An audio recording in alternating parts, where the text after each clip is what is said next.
Vaya, entonces este es el otro tema que vamos a desarrollar en esta sesión, que tiene que ver sobre la decisión sobre los proyectos. Algunas consideraciones, ¿verdad?, de los proyectos tienen que ver con estas que vamos a enlistar a continuación. Primero, un proyecto de este tipo, ¿verdad?, debería de representar un quiebre con respecto a la situación original. ¿Y a qué nos referimos con esto? ¿Verdad? Que vamos a tener dos escenarios posibles. ¿Verdad? ¿Se desarrolla el proyecto o no se desarrolla el proyecto? ¿Verdad? Es decir, lo que hablábamos en alguna de las sesiones pasadas, de que el hecho de que nosotros hagamos una formulación y evaluación de proyectos y nos salga que el proyecto es viable, se puede realizar, ¿vea?, es bueno, o sea, al final, puchica, qué chivo, ¿vea?, formulamos un proyecto que sí se puede realizar, ¿vea?, pero no quiere decir que el hecho de que un proyecto no se pueda realizar es que el estudio no sirve, sino que el estudio que se ha realizado de formulación y evaluación del proyecto indica que hay alguna debilidad dentro de alguno de los estudios que realizamos, mercadológico, técnico, financiero, donde tenemos elementos que lo hacen que sea inviable,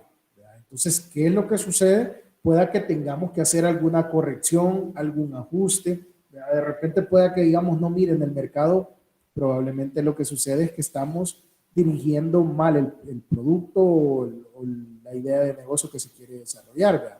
La estamos llevando para un grupo de personas a quien no les interesa este producto, pero si lo llevamos, por ejemplo, a otro tipo de personas, a otro rango de edades, a otra ubicación o ubicación demográfica de nuestro sector, probablemente va a tener mayor impacto. O de repente, por ejemplo, pueda que me esté metiendo con un producto que no tiene ninguna diferenciación con respecto a los demás que están en el mercado. Entonces, se vuelve tan plano y hay tanto oferta en el mercado, ¿verdad?, que pasamos a ser uno más y que ni siquiera los datos puedan que tal vez no nos sirvan para representar una demanda posible. Entonces, tal vez lo que nos falta es hacer una diferenciación en el producto o servicio que estamos desarrollando, ¿verdad?, algo que rompa con todos los productos que ya existen, ¿verdad?, y decir, bueno, este tiene esto en especial, entonces por eso me deberían de empezar a seguir. Entonces pueda que haya un dato que tenga que ver con eso. Pueda que sea, si es en el estudio técnico, vea, ok, o estamos ocupando recursos muy costosos o muy únicos, vea que tal vez no tenemos acceso en el país, o que vuelven demasiado complejo conseguirlos, ¿verdad?, o que no tenemos las tecnologías para desarrollar eso y no se consiguen acá. Por ejemplo, hace alguna cantidad de años, ¿verdad?, el pensar en desarrollar plantas de abastecimiento de energía solar tal vez no era una buena idea, porque la tecnología era muy cara, porque no era accesible, pero pueda que ahorita sí, ya estamos viendo que hay diferentes empresas que se dedican a la instalación de paneles solares, que ya los están vendiendo, ¿verdad?, que hay muchas empresas que están invirtiendo en eso, y entonces probablemente ahorita sea un buen momento para pensar en eso, ¿verdad? Ya es viable técnicamente, ¿verdad?, pero hace algunos años era una inversión grande, ¿verdad?, y que no cualquiera la podía hacer, o que probablemente el retorno de la inversión iba a ser más tardío, y eso nos lleva a los otros problemas que podemos encontrar, ¿verdad?, lo que tiene que ver con la parte del estudio financiero, ¿verdad?, que de repente digamos, no, mira, fíjate que el retorno de la inversión sí lo vas a hacer, pero te va a tocar esperar 30 años. O sea, casi que ningún inversionista, ningún empresario va a querer esperar 30 años para recibir el reintegro de la inversión que hizo. Va a decir, no, me lo pongo al banco mejor y me voy de vacaciones, pues, o sea, y no me complico tanto. Entonces, muchas veces los panoramas de análisis de estos proyectos pueden ser 5 o 10 años como mucho, ya donde ya se empiece a ver que hay un retorno de la inversión, ya se generan utilidades y ya estoy en saldo positivo, ¿verdad? Y yo ya digo, bueno, ya ahorita ya me empieza a ingresar plata, pues ya no solo estoy reponiendo lo que invertí, ¿verdad? Entonces, por ahí pueden ir muchos de los casos en los que un proyecto sea no desarrollable, pero por eso no quiere decir que el estudio está malo.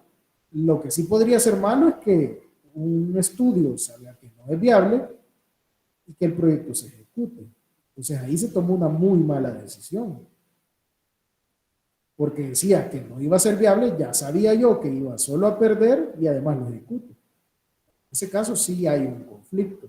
En el caso de que sea viable y no se desarrolle, pues bueno, me pierdo la oportunidad de hacer el negocio de mi vida, pero no pasó nada, pues no perdí nada y no se altera nada. Pero en el caso de que, digamos, no es viable, no lo recomendamos hacer y se ejecuta el proyecto, ahí ya hubo problema.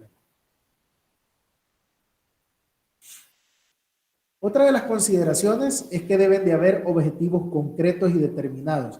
¿Qué buscamos hacer con ese proyecto en específico? Entonces, esos objetivos van a ir orientados hacia o ahorrar recursos o mejorar ingresos, pero de alguna forma se van a relacionar con un elemento económico, financiero, que nos diga, hey, lo que yo voy a obtener al final es más utilidad, más ganancia. Entonces, que nos va a llevar a una situación futura deseada, ¿verdad? Donde de repente yo estoy ahorita y digo, bueno, tengo un emprendimiento, pero solo me genera $1,000 al mes libre, ¿verdad? Y yo realmente, pues sí, quisiera tener unos $3,000, ¿verdad? Para ya vivir un poquito más holgado. Entonces, ¿qué debo de hacer para tener esos $3,000 libres, ¿verdad? Entonces ya empezamos a formular un proyecto donde el objetivo es, al cabo de X años, tener una utilidad neta de tantos miles de dólares, ¿verdad? Y entonces la situación que yo deseo es estar ya en 5 años recibiendo esa cantidad de ingresos o de utilidad.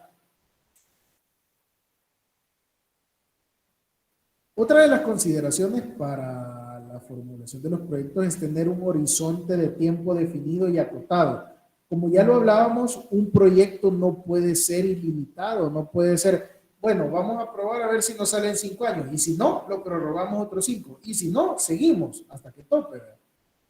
Porque entonces, primero, no se están cumpliendo objetivos, porque los vamos a estar desfasando y probablemente si vamos así, nunca vamos a llegar a la conclusión del proyecto.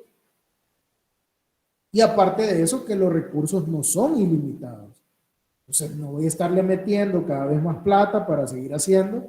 Ya, por ejemplo, uno de los elementos que se me ocurre es, no sé si alguien es amante de los videojuegos aquí, pero por ejemplo, la situación que pasó con ese videojuego Cyberpunk, que ahí estaban desarrollándolo y por querer hacerlo más chivo y que tuviera lo mejor y que fuera lo último, fue un proyecto de 8 años creo que fueron, donde probablemente no era eso lo que se habían definido, de ahí que probablemente después de 8 años de estarle metiendo, voy a tener que vender el juego tan caro que no va a ser el boom que yo esperaba.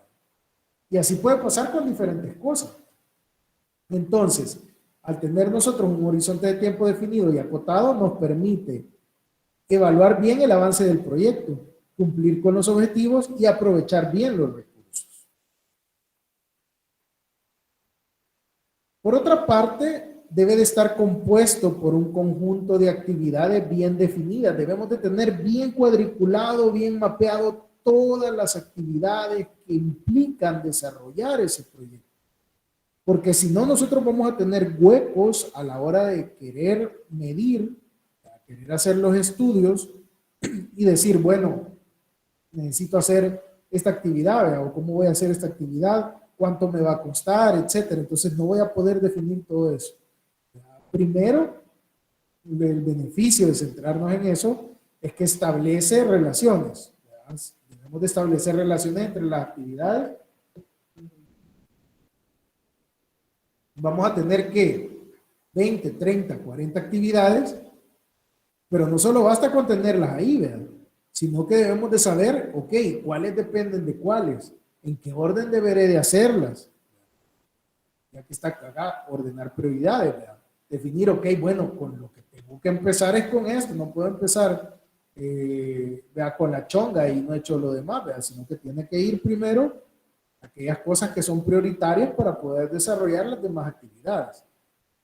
Dividir el trabajo en actividades más pequeñas, ¿verdad? Si de repente tengo una macroactividad que involucra hacer cosas muy grandes, pues tal vez una opción es hacer una segmentación de esa macroactividad y definirla como una serie de actividades más pequeñas que se puedan inclusive llegar a formar una fase del proyecto. Y luego hacer una distribución del trabajo.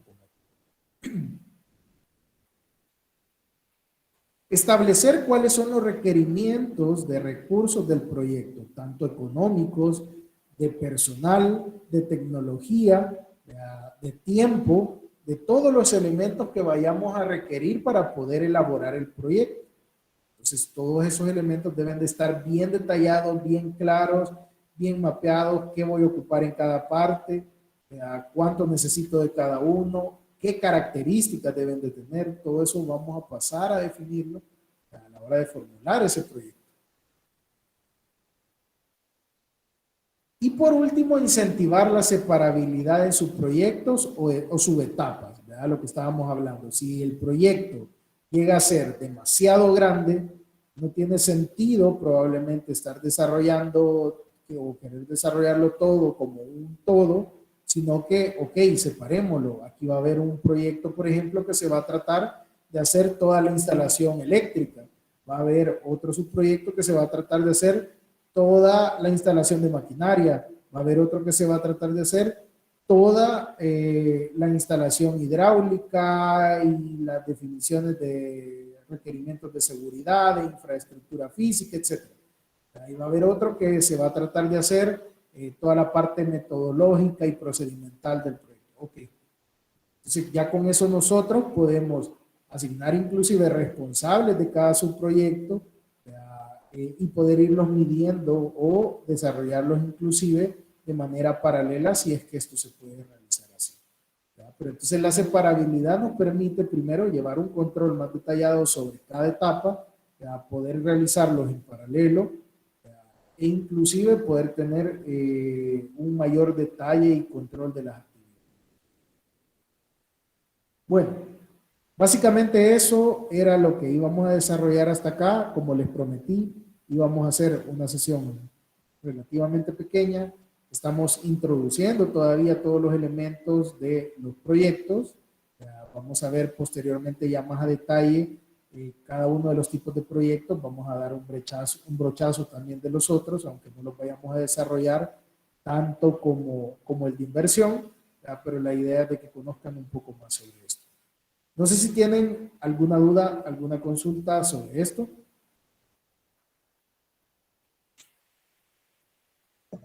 Todo claro, ingeniero. Todo lo bien. Perfecto, perfecto. Bueno, entonces, si no tenemos mayor consulta, llegaríamos hasta acá. No les he actualizado